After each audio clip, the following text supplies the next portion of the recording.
முதலமைச்சர் வீட்டு பக்கத்திலேயே நள்ளிரவில் மக்கள் முற்றுகை. ஏன் தெரியுமா?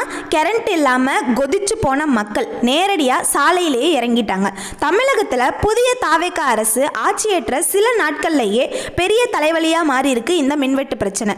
சென்னை ஈசிஆர் நீலாங்கரை பகுதிகளில் கடந்த சில நாட்களாகவே அடிக்கடி கரண்ட் போய்கிட்டே இருந்ததால் மக்கள் கடும் அவதிப்பட்டிருக்காங்க.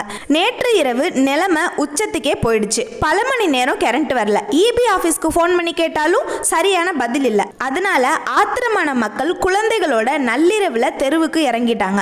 அதுவும் சாதாரண இடம் இல்லை, முதலமைச்சர் வீட்டு பக்கத்தில் இருக்க பகுதிக்கே மக்கள் திரண்டு போராட்டம் நடத்தியது பெரும் பரபரப்பை ஏற்படுத்தியிருக்கு. சிஎம் வீட்டு ஏரியாவுக்கே இந்த நிலைனா சாதாரண மக்களோட நிலைமை என்ன அப்படின்னு முழக்கமிட்டிருக்காங்க. ஒரு கட்டத்தில் ஈசிஆர் சாலையவே மறிக்க முயற்சி நடந்ததால போலீஸும் அதிகாரிகளும் அவசரமாக அங்கே வந்திருக்காங்க. அப்புறம் டிரான்ஸ்ஃபர் பழுது, லோடு அதிகம், சீக்கிரம் சரி பண்ணிடுவோம்னு அதிகாரிகள் உறுதி கொடுத்ததுக்கு பிறகுதான் மக்கள் நள்ளிரவு 2 மணி அளவில் கலைஞ்சு போயிருக்காங்க.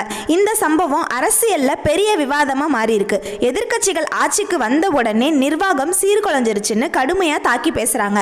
ஆனா மின்துறை அமைச்சர் மின் பற்றாக்குறையெல்லாம் எதுவும் இல்ல, கோடை வெயில் காரணமா லோடு அதிகரிச்சதுனால தான் இந்த பிரச்சனைன்னு விளக்கம் கொடுத்திருக்காரு. எதுவா இருந்தாலும் முதலமைச்சர் வீட்டு பக்கத்திலேயே மக்கள் நள்ளிரவுல போராட்டம் நடத்தின இந்த சம்பவம் புதிய அரசுக்கு ஒரு பெரிய எச்சரிக்கை மணியாக தான் பார்க்கப்படுது. நீங்க இதை எப்படி பார்க்குறீங்க? கமெண்ட்ல சொல்லுங்க.